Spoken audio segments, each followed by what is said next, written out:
Greetings. My name is Dr. Erica Daniels, and I am an assistant professor of counseling at Evangel University within the online graduate counseling program.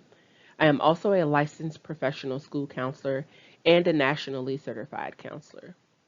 This is the first module of a six-module series on providing supervision to practicum and internship students at Evangel University. Each module will cover a different topic relevant to site supervision. The modules can be watched individually based on supervisor need or watched all together as an entire unit. In the first module, we will answer the question, what is supervision? There are three videos within this module. The first video will discuss a brief history of supervision and the need for it. Let's begin. Supervision, defined according to Bernard and Goodyear 2014, is an intervention provided by a more senior member of a profession to a more junior colleague or colleagues who typically, but not always, are members of that same profession. This relationship is one, evaluative and hierarchical, two, extends over time, and three, has the simultaneous purpose of enhancing the professional functioning of the more junior person or persons, monitoring the quality of the professional services offered to the clients that he, she, or they see, and serving as a gatekeeper for the particular profession and the supervisee seeks to enter. So it's important to remember here that supervision is a collaborative process, but also an intentional process that ensures the more junior person receives the appropriate training to provide quality services to the clients that he or she or they may be serving. We'd like to discuss the purpose of supervision in counseling. Supervision promotes professional growth and development. So when supervisors and supervisees work together, they're working to enhance the developmental tasks of the supervisee so that they can continue to grow in the profession. Supervision also promotes client welfare. Again, in this relationship, supervisors work with supervisees to ensure that the clients or students in which they serve are being taken care of with regard to their well-being, and that there's no hurt or harm taking place toward the client or the student.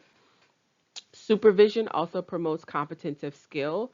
Supervisees generally come into supervision with a set of skills that they're working on, and also the opportunity to work and develop new skills. So within the process of supervision, there can be increased competency on those skills.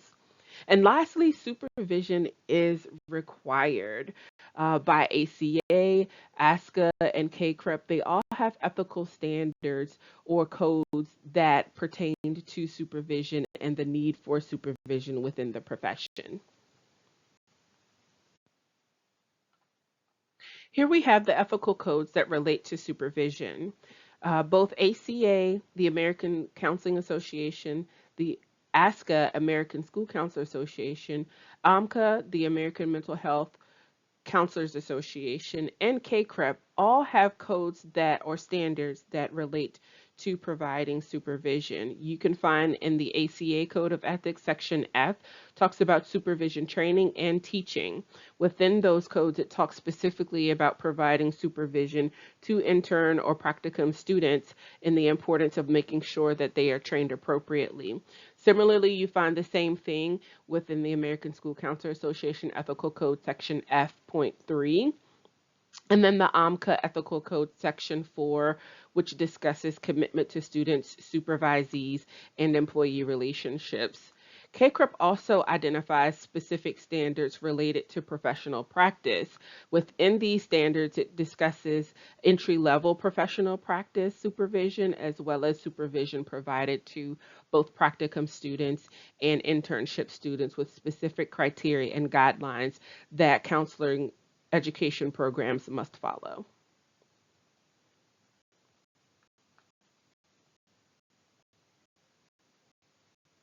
It's also important for us to discuss how supervision is different from other aspects of teaching, counseling, and consultation.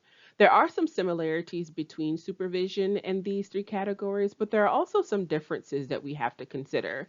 As it relates to teaching, both teaching and supervision both share in terms of having a purpose of imparting new skills and knowledge, and they both have evaluative and gatekeeping functions. However, where they differ is teaching is driven by a specific set curriculum or protocol, and supervision is particularly driven by the needs of the particular supervisee and his or her client. So it's not as prescribed, but rather follows in making sure that the supervisee and his or her clients their needs are being met. In counseling or therapy, the similarities can include that they both address the recipient's problematic behaviors, thoughts, or feelings. However, counseling and supervision differ on a variety of ways. Any therapeutic work that's done with a supervisee must only be to increase the effectiveness in working with clients. Supervision is not intended to be a therapeutic process. Supervision is evaluative, where counseling is not, and counseling clients often have a greater choice of therapists than supervisees have of supervisors. In some cases, um, the availability for supervisees to engage in supervision is contingent upon the availability of supervisors in their area. Consultation and supervision both share in that they are concerned with helping the recipient work more effectively professionally. And for more advanced trainees, the two functions may become indistinguishable. So, in essence, consultation and supervision can kind of work hand in hand. Whereas they differ, consultation is a relationship between equals and supervision is hierarchical, as we already discussed earlier. Consultation can also be a one-time event, whereas supervision occurs across time, and it's usually bound by a particular contract or an agreement between the individuals. And consultation is generally more freely sought out by recipients than supervision. And again, similar to counseling, supervision is evaluative. In terms of the differences between counseling and consultation, the supervision is evaluative, whereas consultation is not.